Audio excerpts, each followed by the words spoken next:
Okay, so this is frustrated Miss Castleberry here.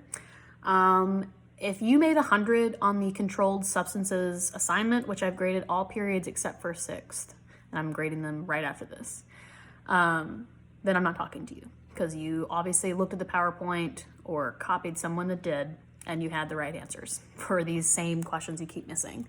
But if you did not, if you haven't realized, the only grades I can post is a 65 or 100. And if you decided to get to that math section and just not do it, because you're like, oh, math, and I'm not gonna do it, or you like Googled really weird answers for it, I'm not giving you 100 for it. I have several slides in the PowerPoint that tell you exactly how to do it, and not a single person out of 145 students that I'm teaching for forensics asked me any questions on how to calculate it. So when you don't ask me any questions, and I could assume that you read my examples in the PowerPoint and you understood how to do it, because it literally was subtracting two numbers. That's how you get it. It's not any kind of complicated formula, it's subtracting two numbers. So I would assume that you didn't really need my help, but obviously you did, because many of you left it blank or did it incredibly wrong. So I'm going to make a little video right now on how to do it.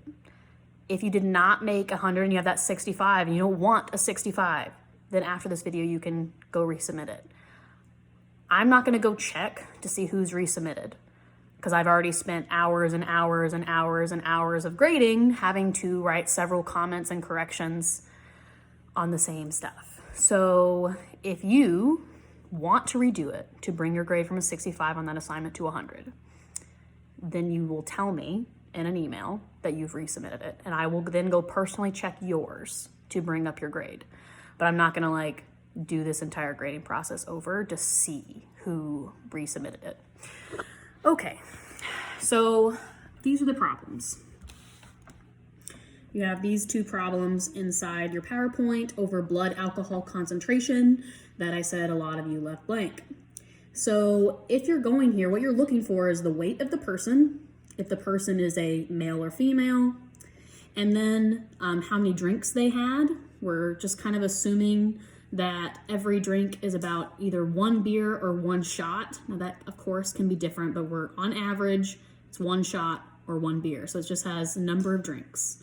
And then we're looking for the time they spent drinking, because our bodies do process alcohol. So if you were drinking 10 drinks, but you drank them over 10 hours, well, you're still not gonna be drunk if you had one drink per hour, according to our blood alcohol concentrations. We're trying to figure out how concentrated their alcohol is in their body based on time as well. So time is important. That's something that a lot of you have made comments on, saying you didn't subtract for time. So I'm going to bring you to the PowerPoint. So here we go. We're in my PowerPoint slide. This was another thing that was missed a lot, was it said describe their characteristics. There was a whole slide on it. This is describing their characteristics, how they'd be acting. So if you were at a 0.02 drunk level, you'd feel mildly relaxed. That's not drunk. If you're down here at a 0.3, you're probably gonna die at a 0.3. So it's telling you exactly how they should be acting on that slide. Okay, next slide on how to actually calculate this. Our first problem said it was a female that weighed 120 pounds. She had 5 drinks and she drank them from 9 to midnight. So that's 3 hours. So in 3 hours, she had 5 drinks and she weighs 120 pounds. So when I'm going to this chart right here, I'm gonna scan you over to the female chart. So here's our female chart. Now the weights are not exactly 120, but it's said on the next slide, when I give you the example, use the one that's closest to her weight. So I either have 100 or 125. Well, 125 is closest to her weight. So I'm gonna use that. And then you go over to 5 drinks. So her starting level is 0.202. That's where she's starting at. But that's if she pounded 5 drinks in the second. She had 5 shots right then. That's how drunk like her level would be. If she pounded that, waited a second, and then started driving, she'd be at a 0.202, which would be quite drunk. But you have to account for time. So it says right here how to solve it. I give you examples. You have to subtract from the timetable. So right over here, she's been drinking for 3 hours. So I'm gonna subtract 0.045 from her original BAC level, which was 0.202. So I take 0.202, I subtract 0.05, and that would be her blood alcohol level which I give you examples here on how to do, if she like started driving right then. So the answer to that question would have been, you take 0.202, you subtract 0.045, and her blood alcohol content level is 0.157. That's it, okay?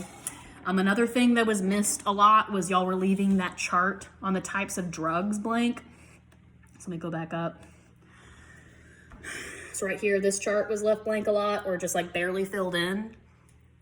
Again, it was exactly in your PowerPoint. I'll show you where. Some of you said you couldn't open your PowerPoint, but you didn't tell me till you turn in your assignment. I reformatted it into a PDF so that hopefully you could see it now. So if that was you, like maybe you're trying to open on your phone, maybe phones don't open PowerPoints. I'm not really sure about all phone brands and what they can open. The PDF should open hopefully. And if it still won't open, dude, send me an email. Tell me you can't open the things. I want it to be easy for you. I don't intend for you to not to be able to open stuff, and yet 0 people have made comments of like issues. Then I can't help you if you don't tell me you have issues. So right here, we have hallucinogens. It tells you exactly what hallucinogens are. You could have just copied and pasted, put it in the chart. And then what is an example of a hallucinogen? Because it says an example of the drug. Several examples. Could have copied and pasted those several examples.